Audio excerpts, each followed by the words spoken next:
Are you a business owner stuck in fear, doubt, and worry about what the marketplace will look like in the future? Then this show is for you. Strap on your seatbelt and get ready to disrupt and innovate. Here's your host, Lisa Levy. Ladies and gentlemen, get ready to disrupt the status quo and ignite your innovation mindset, because today we have a guest who is anything but conventional. Thomas Helfrich is the CEO of InstantlyRelevant.com, a best-selling officer and the chief nerd officer at AI Nerd. He's a trailblazer in the business world, renowned for his rebellious approach to growth and success. He's been disrupting industries and pushing boundaries throughout his career. From his role as Chief Innovation Officer at Computer Aid to his time as a Senior Director of Intelligence Automation Services at ISG, with experience in solutions architecture, an entrepreneur, a thought leader in B2B marketing, Thomas brings a unique perspective to the table. But his passion doesn't stop there. He's also an advocate for giving back, volunteering his time as a lead generation executive at Founder Institute, and sharing his knowledge as a podcast host. With certifications in sales by Miller Hyman Group and Sandler, he combines his expertise with a provocative mindset to help entrepreneurs and businesses achieve consistent growth without compromising their brand integrity. Thomas, welcome to the conversation. Oh, I didn't see you there. Oh, that is the best entrance I've ever had onto the show. Thank you for playing with me. You're like, that was so cheesy. And that's what I am. I would like to thank GPT for scanning my LinkedIn profile and coming up with that summary. I appreciate that. And giving advertisement to companies I no longer work with. So that's great. Thank you. I appreciate that. It is all part of who you are, though. So it's important. I actually just became a founder for Dojo Expert today. So Dojo Expert is a expert dojo. Actually, they're out west. They're a venture capital studio, and they asked me to be a mentor. I probably should learn their name to plug them better. I'll get there. But the first time, right, it's an experiment. You will refine that experience and dial it in so it is absolutely perfect for everybody. All right. I appreciate that. I did the big flyover of kind of who you are and your background. The audience is like, okay, Lisa, fine. You read what you read off of LinkedIn, and you're right. GPT and I do a lot of work together. Tell our audience your story. What about your journey, right? Tell us your journey and how you got to what you're doing today and why it's so important to you. First and foremost, Lisa, thank you so much for having me on. This is my first podcast ever. I'm a little nervous. I'm sweating. So if you see, I'm a little nervous. Liar. I am totally lying. Thank you. Hi, everyone. I'm Thomas Helfrich. I was kind of born out of .com at time, like right at the end of it.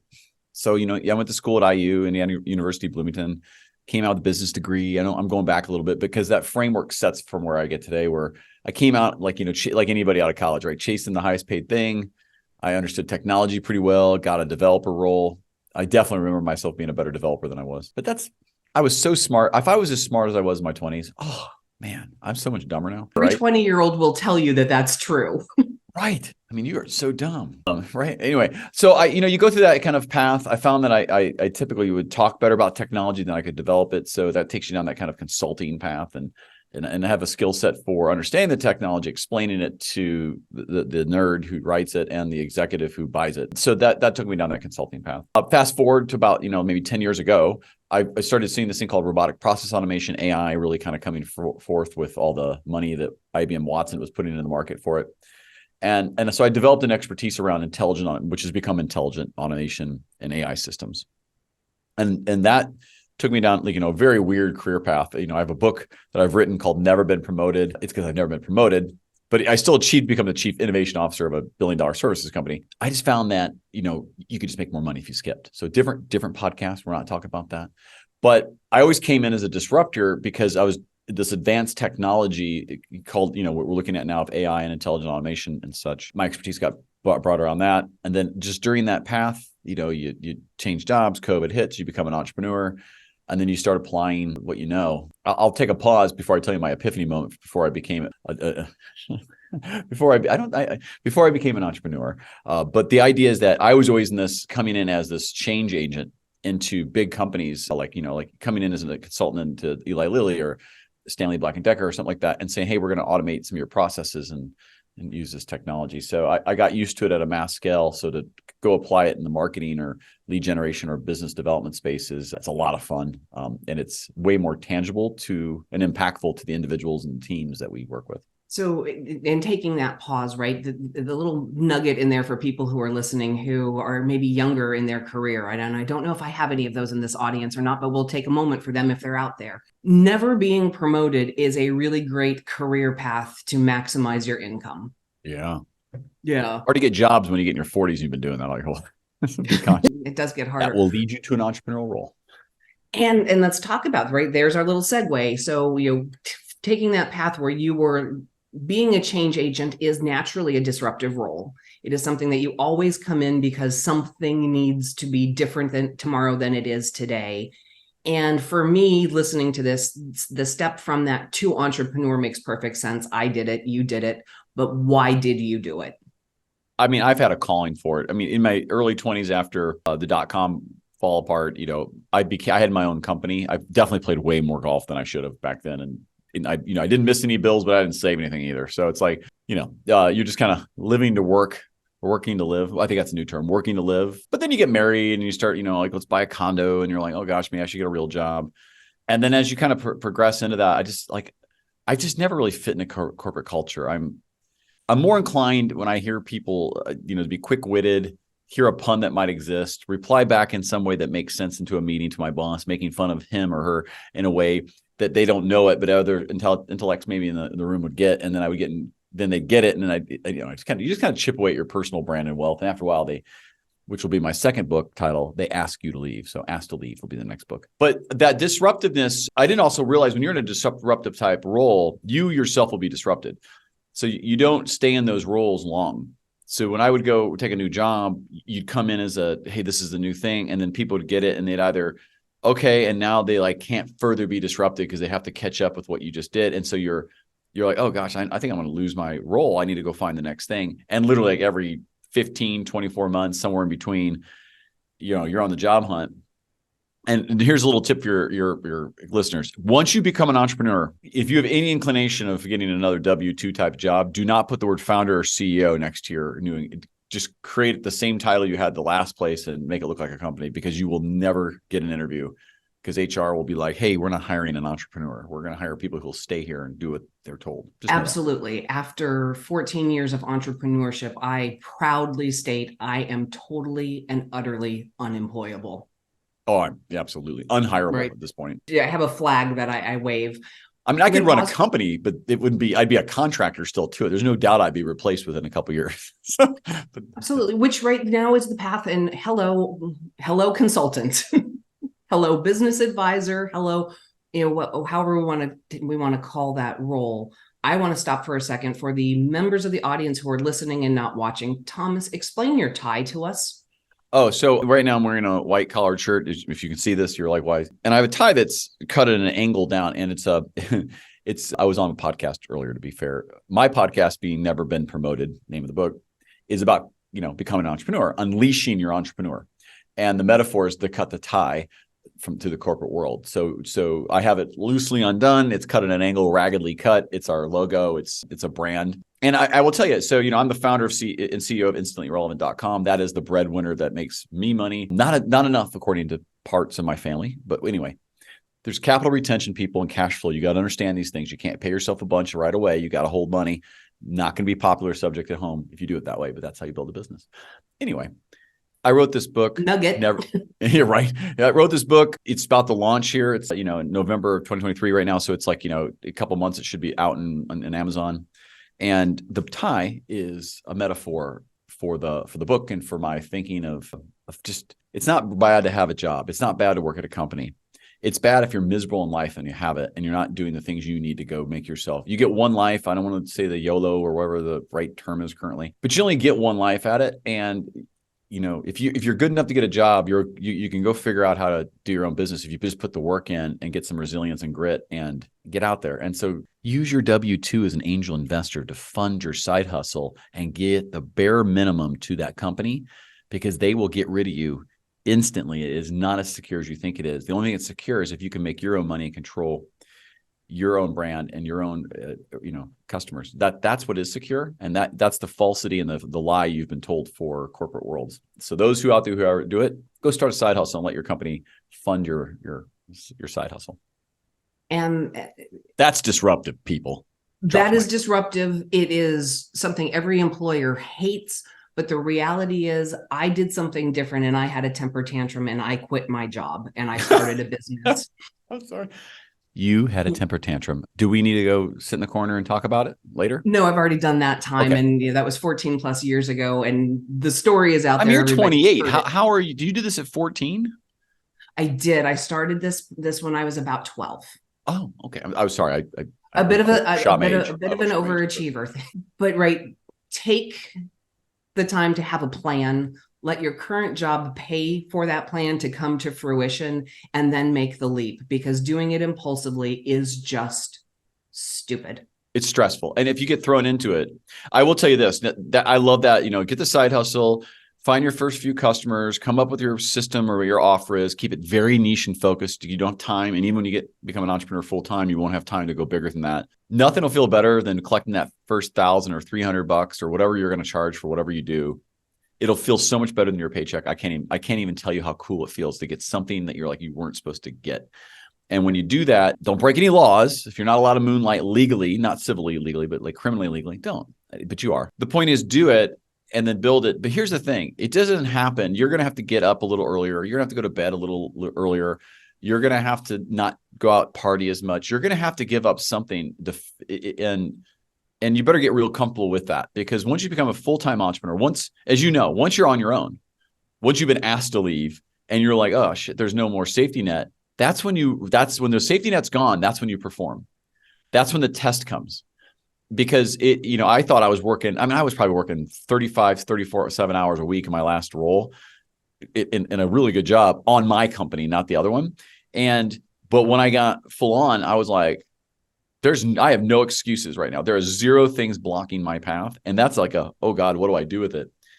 Get in. You're until you cut the safety net, you will not know what it really means to be an entrepreneur. Absolutely true. And when that moment comes, everything changes. And in the beginning, we glamorize the idea of being an entrepreneur. The first years are hard work, but there is a growth cycle. And then there's a point of maturity when we are supposed to have other people doing things, so we as the founder can stay focused on growth and going forward and not running the business. But that takes time to get to that point. And some days I'm there, some days I'm not. I don't know about you. But there is that point in time. There's this goal in the future where it has a life of its own, and the business is not my everything, because it actually functions. With what you're building right now, what's the purpose? What's the goal? Why are you doing it? Well, great questions. Ed is a great question. You should ask yourself often, why are you doing this? So do you create yourself another job, or did you create yourself something else? And so I'm doing it. One, I'm happier. I make 1/10 of what I used to make in the corporate world. I'm 10 times happier. And I mean that. So if you want to think about that, I used to make over $500,000. I make less than that now officially, right? For paying myself. You still got to make sure your bills are paid and you're not draining savings over time. But I pay myself very little, but I'm 10 times happier, and I'm sure of it. I do that because I want my kids to understand I don't think they have to spend a lot on college. They're young. They're not, it's just one's a teen and the others are younger, right? I wrote a book so they know how daddy was thinking and feeling during the time of building this company, and giving them some life perspectives they don't care about now at all, but maybe when they're older. Besides the book and the poems, I write them for their birthdays every year. They'll have some cool stuff when dad dies. Like, he was so nice. Why can't you be like that? To their husbands or wives. You got to do that for our kids too. They'll be like, I'll just use GPT. No, it'll suck if you do that. Anyway, so the idea is I do it for them. I do it for my own wellness. And the goal is to build. I love the idea of, it's, if you take the analogy of SimCity, I love building the cities and getting them running. And then I go build another city, or I nuke it. So what I'm worried about is I get it running and I'll be like, I think I'm going to destroy it now. So I can I'll just build something else.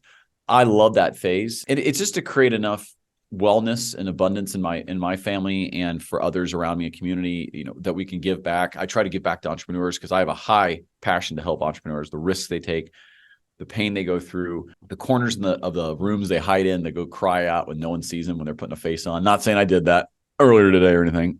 Wipes eye. But the idea is that I do it for that. I do it so I have a different example for my kids and the friends around me. And I do it because I absolutely just love it. All right. So that's your personal why. InstantlyRelevant.com. Why is that business important right now?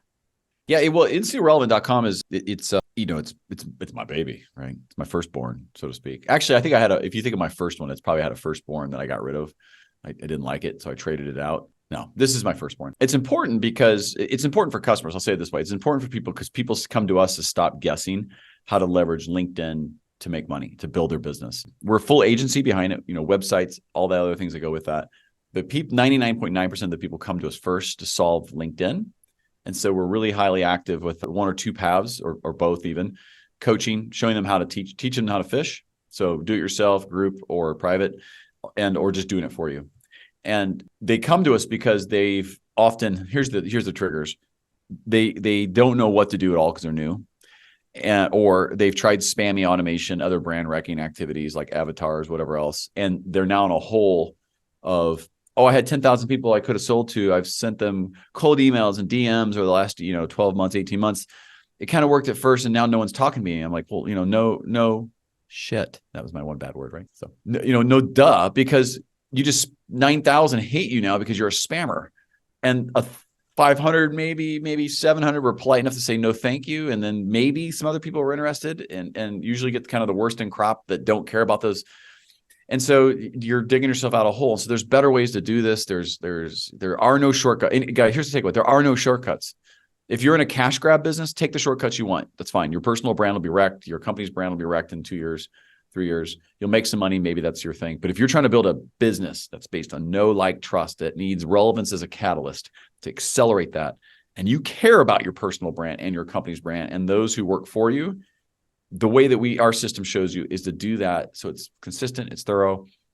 And this is how I think one of the reasons I got Top Voice, besides collaboration articles and things like that, is because we actually teach that correct way to do social media. Period. So yeah. Long-winded, sorry. No, it's an important thing because LinkedIn, our presence can make or break us. And depending on how we are showing up as entrepreneurs and business owners and where we are in our life journey, right? There are different pieces of this puzzle that are so incredibly relevant. And 14 years ago, I created a business. It was a consulting business, and the brand I thought that was important was the corporate brand. That was easy for me to say. And I was so wrong, right? The brand is me. That's right. And it actually helps the company if your brand's better too. Right. But who knew that? You did. I did not. It took me 14 years to figure that shit out. I gave you credit for something you did. I'm taking back the credit and reassigning it to your boss. He knew. What boss? All the different voices in my head, right? So in that experience, you've taken the audience through the reality that we have to show up and live our brand. And if we take the shortcuts, and come on, everybody who's listening who has an account on LinkedIn gets the spam. And the spammers who are really good at spamming, not only does it come to us in LinkedIn, they then send it to our email inbox, and makes my head want to explode. So knowing how to do it better is critical. And you have created the platform and the way for people to learn how to do it right. So that's correct. Yeah. That's absolutely critical in that. With this service and product that you've taken to market, when you look to the future, right, everything with technology is constantly evolving and disrupting and doing its own thing. We have AI coming into play. We have all of these other influences. What do you see on the horizon for entrepreneurs and how to continue to leverage and grow their brand? Yeah, absolutely. So I think you have to leverage a mix of real human interaction. So this could be one-on-one meetings, a coffee. This could be a group setting, giving something where you're actually speaking on something you actually know about, not something you put on a post from GPT that you have no clue about, but you're just hoping, So you have to mix that. You laugh because you've done it. Everybody, you listen, you're like, yeah, I've done that. You have to mix that with accelerators. So I think the principles of intelligent automation, as I evangelize for them, is that technology accelerates us. It's not don't replace you. And the example of this is, and this is where it's really important to entrepreneurs, is GPT. And I'll give you small creds, right? If you Google AI nerd, you'll see a few videos about me. Because of that, I got early access to OpenAI's beta. So we've been using it for over 3 years. And so we've really gotten to know it. And we quickly saw as a company like, content creation is a commodity. We're going to move away from that and go to, a different route of what's the point of marketing basically is to make money, to get leads and build a pipeline. So we just kind of pivoted the idea. But here's what's happening. And those who are listening, you can't see this, so just imagine this graph. You have two lines going from left to right, that typical kind of, XY chart. There's one, they're both kind of like, there's a red line and a blue line, and they're both going, kind of over time. The blue line below it are poor writers. And above it is the red line of good writers or good content creators. Now with GPT fixed, that line starts curving up. And the difference from the bottom is their perception of how good they are. Okay. So a bad writer starts going up pretty darn good. And their perception from the bottom is, man, I am doing so much better with my content writing. The red line has gone a hockey stick straight up because they really wrote well. And now GPT is accelerating them and making it even better. And they're like, I am killing it. But what neither see is the distance between the blue line and the red line has gotten massively bigger for those who already knew what they were doing. And so you think you're catching up by writing good content, and you're actually getting further behind, because a good content writer can create authenticity and has domain knowledge and has thought leadership where you didn't, because you didn't do the work or you don't have the experience, but you have a false perception that you are doing well. And this is the entrepreneurial lesson: is don't believe the technology is actually helping you if you already haven't done the work to know how to leverage it to accelerate you, because whoever did is killing you now and you don't even realize it. You're getting further behind and you think you're going faster. That is the best summation of the reality of what I should create a graph and a post about that. I'm going to do that. You need to create a graph and a post about that, because, right. So I am not a marketing person. Everybody who's listening knows I am not a marketing person. I leverage GPT to help me get past my greatest fear, which is the blank page. Yeah. Right. So GPT, right. Start there. It gives me something to work with, which just means that I am pandering to what you described as the blue line. Mm-hmm. Right. I've now overcome the fear of the blank page, and I have something that is better than the nothing I thought that I had, but it is exponentially poorer in quality than a good content writer ever had to begin with. And so that delta between the two is significant. And it's important that we understand that, because specialists are still specialists, and we should leverage them in their areas of expertise. Absolutely. And so let me come back to your original question of what the future is. So those are two components I wanted you to consider: the human, the authenticity, the interaction. You have to master that, and you have to know your domain. That's one. Two, leverage the technologies to truly accelerate you, which means you still have to put the hard work in, and you might want to focus on your strengths and not things that you didn't do well, and use outsourcing or other partners or do a different strategy, because you're getting further behind, because those who know those are accelerating faster than you, significantly faster. But your perception of it's wrong. So the third thing is, this will come back. So we got away from content. Good, authentic content will come, is already seen in the algorithms, will get smarter. They'll identify when it's not AI written. They already know it, because it's, if it can predict the next word or the next thought or the next context, it's likely, So know that putting the work in, really mastering your command of a subject in a niche is critically important to the future of combining those things of technology, authenticity, and then your actual domain knowledge. And ability then, if you're a leader of a company, not a solopreneur, being able to distribute and decimate, to distribute that to your team so they perform together as a unit. So things like leadership, all those things still matter. And specifically when you have accelerators that you have to be conscious of, and where you're strong and where you're weak. So that's the reality of entrepreneurship, and actually any business, but specifically people who have less budgets. You're gonna have to be super, super focused on some things. Super focused on certain things. And buried in there was a point that I always love hearing, and I want to make sure that the audience caught it. Oftentimes we try to focus on bolstering up and shoring up our weaknesses, when it's really far more important that we double down on our strengths and find other ways to address the weaknesses through people who are actually experts in that space. That's right. So from a leadership mindset, 100% support of that. You have to take what you're given, be great at. Even if it's the weirdest thing, go do something with it, because you were given some kind of gift. Now, if you're good at murdering people, quit doing that. But if you're, sorry, I had to do it. Yeah, it's all good. And not that you're going to talk that person out of it anyway. Why would I even say that? Yeah, right. If they're on that path, I don't know that it's truly an entrepreneurial path. And I don't know that that's one either of us are qualified to coach or guide. Yeah. You don't want them as a coach, but when they say they're killing it, they mean it. They do. See how I brought that joke full circle there? I am really impressed. You grabbed that thread in a way I was not quite able to do. So I actually choked the thread. Oh, Boom. Mic dropped one. But don't bump that. We have hit a whole new low on this show today. Editor's note, remove. Thomas, you have shared all sorts of insight with the audience today. If they're interested in learning more, where should they go to find out more about you, about the company? What are the URLs? Where? Right. I don't want to give multiple calls to action. But I will tell you 2 ways that makes it easiest for you to get a hold of me. So find me on LinkedIn. So it's linkedin.com/N Thomas Helfrich. That's HELFRICH. Hotel, Echo, Lima, Foxtrot, Romeo, India, Charlie, Hotel. That's my last name. Thomas Helfrich. And if you've made it this part of the podcast, I'm going to give you something. Now, I don't want you to call because I won't pick up, because I don't pick up numbers I know. But I will reply to a text that says, hey, I saw you on this podcast.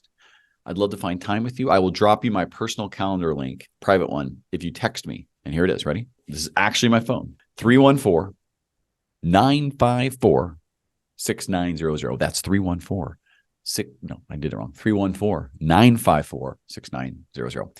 If you text me, I really will find time. I really will give you a private calendar link that I share only with when I do this or something else. And it really is my phone. But if you call, I will not pick up. If you leave a message, I won't reply to it because I don't check them.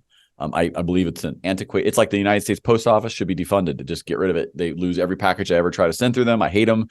They're rude. They spend more time talking to my 80-year-old neighbor than they do delivering mail. And I'm like, just move on. Use Uber for this. I don't know. Well, in that spirit, Thomas, we have had a great conversation, but it is time for us to move on. Audience, you know my rules. Don't get left behind. Join me next time. That's it for today's episode of Disrupt and Innovate. Head over to iTunes and subscribe to the show. Every single week, one lucky listener that posts a review on iTunes will win the grand prize drawing, a $15,000 private VIP day with Lisa Levy. And be sure to head over to disruptandinnovate.com and get your free copy of Lisa's gift. And join us on our next episode.